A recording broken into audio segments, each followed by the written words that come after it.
Hello and welcome, family, to another episode of Wake Up Africa. My name is Dr. Mumbi Saraki. There's a lot happening on the world stage as, the powers that be, the cabal, the Illuminati, whatever you want to call them, get ready to collapse this current world system so they can usher the entire globe into the new world order. And of course, it's about creating a new governmental system, one world order, new education system, one world education, new media system, one world voice, one world mainstream media dominates everything, one world religion. We saw the Pope and I think the highest imam, kissing it out. Some say it's an angle anyway, etc., etc.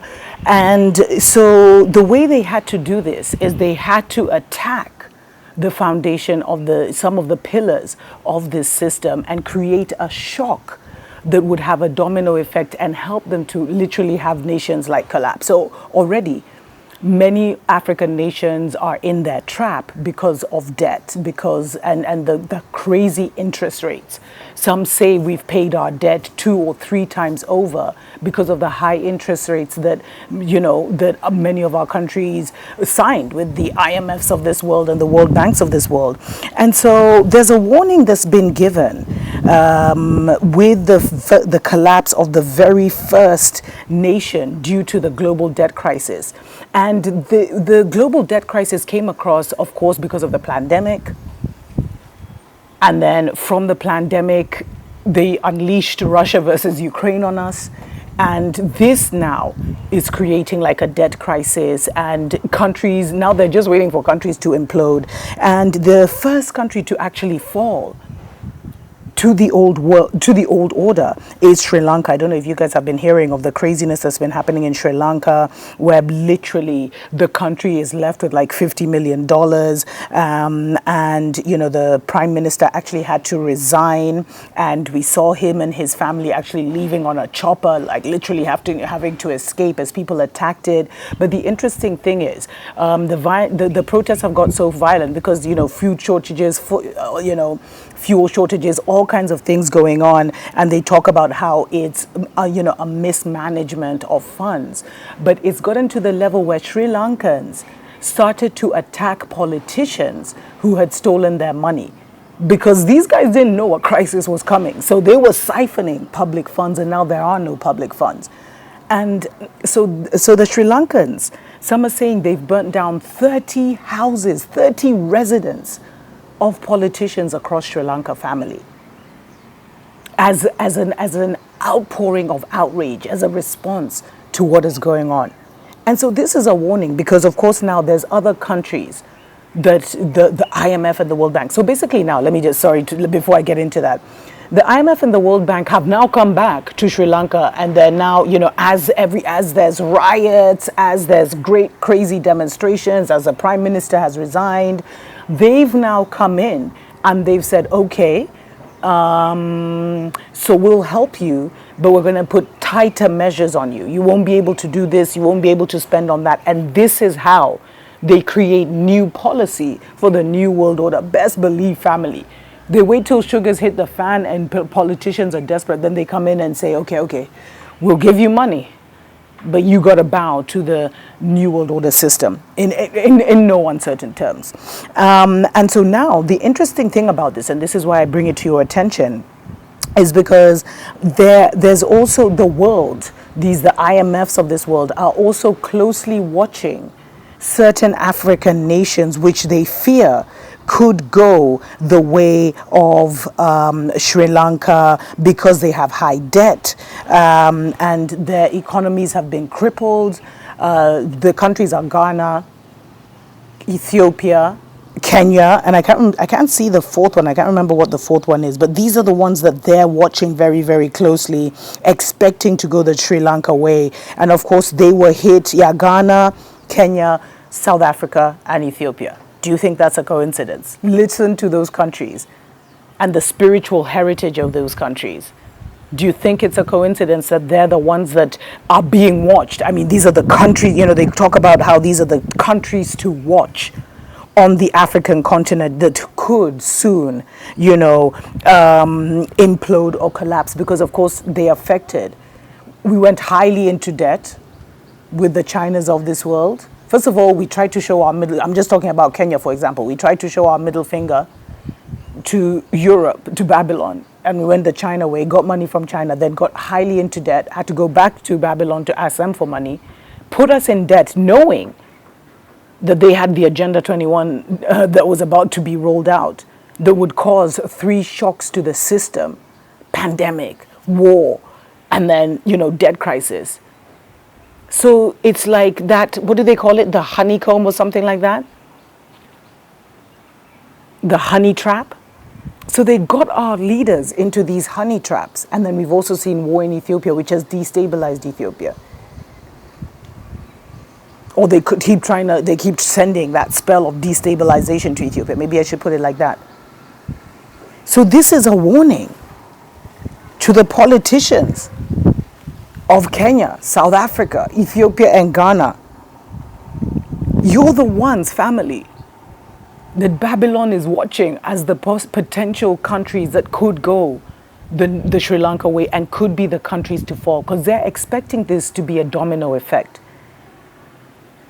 And these, global economic bodies have actually said that 107 middle and small income countries are actually at risk, family, to a situation that they created. How wicked is that? How wicked is that, family? Anyway, let's take a short break. We'll be right back.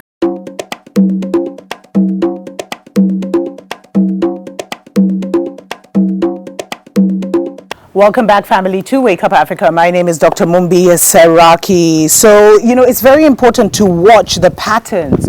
You don't necessarily need to be aware of everything that's going on, across the world, but it's very important to pay attention to the signs and the patterns that are happening. And, they've been talking about this. Family, it's not a joke that these guys are trying to put in the New World Order. And they know that they have to collapse the current systems. The current systems are based on 7 pillars: government, education, media, entertainment, social services, religion, and economics. So they have to bring some of these pillars down. They're planning to bring all of the pillars down, but they've been doing work on all these 7 pillars. But the biggest one that's got people right now because of wage slavery across the world is economics. And the economic one is getting ready to collapse, which is going to have a domino effect on social services, on education, on how people live their lives, on governments mainly. Because you see, the government rules everything. So if you can destabilize the government, then you destabilize everything. And how do you destabilize the government? By entrapping them with debt, with loans, etc., etc. And then you still control the economics. So that means you still control the nations, because at any time you can bring any of them down. And it's very interesting that the IMF and the World Bank waited till the riots got out of control, the prime minister resigned, and then they're pushing this narrative of corruption, which I'm sure is right, it's true. But they'll never tell you the full picture. You know what I mean? They'll always make themselves appear to be saints. But they waited till the country literally collapsed before they came in now with, they're trying to come in with a new policy, but it will involve tougher measures, more control, family. Because one of the things that we're insisting on here in Africa is full disclosure. We want to know what these secret agreements, what's in the fine print. When we hear the divided kingdom has given Kenya $100 million or 100 million pounds, what's that fine print? What are we agreeing to? Not the flowery stuff, not the PR, but the deeper nitty-gritty stuff.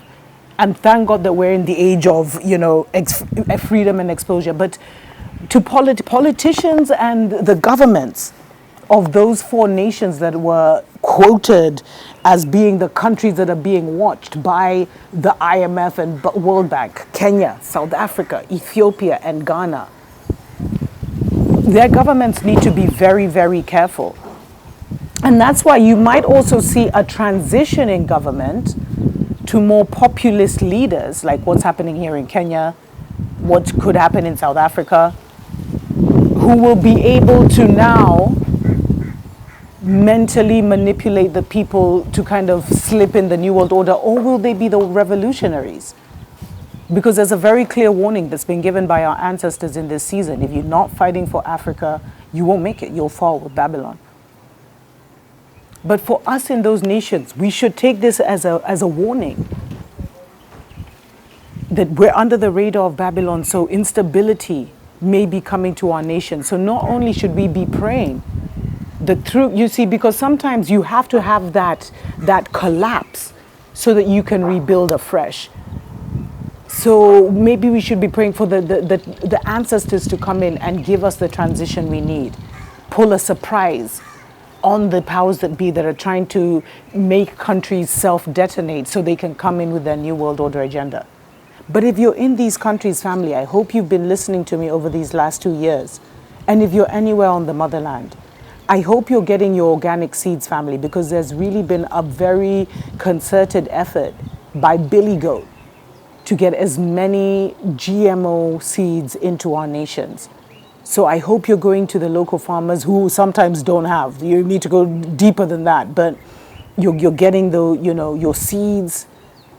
You're stocking up on seeds at least. That you've started at least creating a cycle of growing your own food. We plan during a season of peace. We don't start planning when sugar hits the fan. So you're getting used to growing your own food, eating food from your garden. I hope you've gotten yourself a space outside of the mob, outside of the cities, and that you've developed relationships with those around you, with the community, so that you're not targeted by them either, because there's a lot of movement in our communities. And a lot of people have actually reached out to me who have bought farms, relocated over the last years. It's so encouraging. A massive, massive percentage of people have shifted their lifestyles. But don't get tired, family. Continue to stock up, especially on fuel, if you have the opportunity. Get those rare commodities. Save up and get those rare commodities like the solar panels, the water filtration systems. Make sure you have you're building your boreholes. These are the expensive, big budget items. And that you're setting yourself up in that way, and stock up on food, stock up on water, because we can see that the season is fast approaching. And for me, whenever I'm meditating with the ancient ones and the ancestors, they keep pointing to 2023, which we're going to go back into an odd number year, where a lot of upheaval and change can happen. So please, family, do what needs to be done. Until next time, I'd love to hear from you in the comments. Tuko pamoja.